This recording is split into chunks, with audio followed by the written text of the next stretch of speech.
We've been working hard on DLSS for 3 years now, and today I want to give you an update on how DLSS delivers the best image quality and how the AI in DLSS just keeps getting smarter.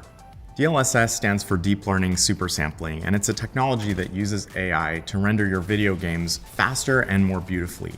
For every frame of the video game you play, DLSS is running a neural network to reconstruct all of the detail and all of the beauty of the game, but at a much faster frame rate.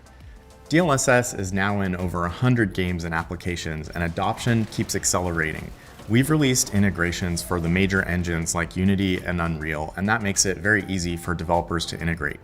Recently, we released DLSS 2.3, which makes even smarter use of motion vectors from a game in order to improve object detail in motion, particle reconstruction, and temporal stability. In this example, you can see how these particles are being rendered individually without streaking. Here, you can see more of fire ember particles without ghosting. In this example, you can see how this object is much more stable with less flickering. Now let me tell you about how DLSS works and why we built it the way we did. Before DLSS, there was spatial upscaling. Spatial upscaling has been around for a long time. In fact, your television can do it, and it's a pretty common option in a lot of games. Games have in-game resolution scaling, bilinear interpolation, bicubic interpolation, Lanczos interpolation, FSR, and we've offered a scaling and sharpening option in our game-ready driver for some time now that works on all GPUs without any game integration at all. But spatial upscalers come with limitations. They work frame by frame, treating each frame as a separate image and then adding more pixels. They can add more pixels this way, but they can't add more detail, and so the results are often blurry, and they often have more temporal artifacts such as flickering and crawling. DLSS is a temporal method, and it uses information from multiple frames to provide increased detail with less flickering. If nothing is moving, it's easy to use information from multiple frames because you can just stack the frames together and get more detail. But of course, when you're playing a game, things are moving and the appearance is changing, lighting and shadows. It's not so straightforward. DLSS combines AI with geometric motion vectors to make smarter decisions about what information we can reuse from prior frames.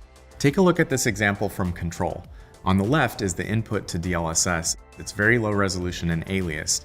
And on the right is the output from the algorithm with lots of detail and temporal stability.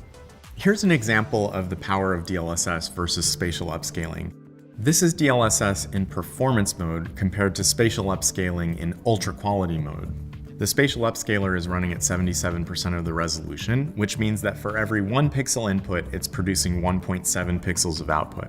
On the right, we have DLSS running at 50%, meaning that for every 1 pixel given to DLSS, the algorithm must produce 4 pixels of output.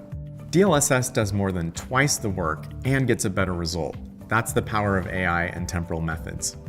Spatial upscaling methods often introduce temporal artifacts. I know that sounds confusing, but the reason for that is that spatial upscalers don't understand how frames are related to each other in time. They have to make a guess for every frame independently. They're not able to track objects over multiple frames, which means when you watch the output from a spatial upscaler, things are going to twinkle, be unstable, and sometimes just be missing. Spatial upscaling methods try to compensate for the lack of detail with increased sharpening. Sharpening can make an image more punchy, but if you do it too much, you get ringing and haloing around the edges of objects. In this example, we see how the sharpening in a spatial upscaling method is really struggling with fine lines. There's just not enough information in the input to the sharpener for it to approximate the lines that the game is actually trying to draw. DLSS, in contrast, doesn't suffer from this because it doesn't rely on sharpening to add detail. Instead, it reconstructs it using temporal methods and artificial intelligence. If you want the output of your DLSS rendering to be sharper, you can use our built-in sharpener or the one from the game. DLSS sometimes provides even higher detail than native rendering because every frame is giving us different sets of samples about how things should look, and we're able to intelligently combine them to come up with a more complete and accurate picture of the rendering. We've made huge progress over the past 3 years to make DLSS more beautiful and more detailed, and the network just keeps learning. The future of AI for real-time graphics is just beginning.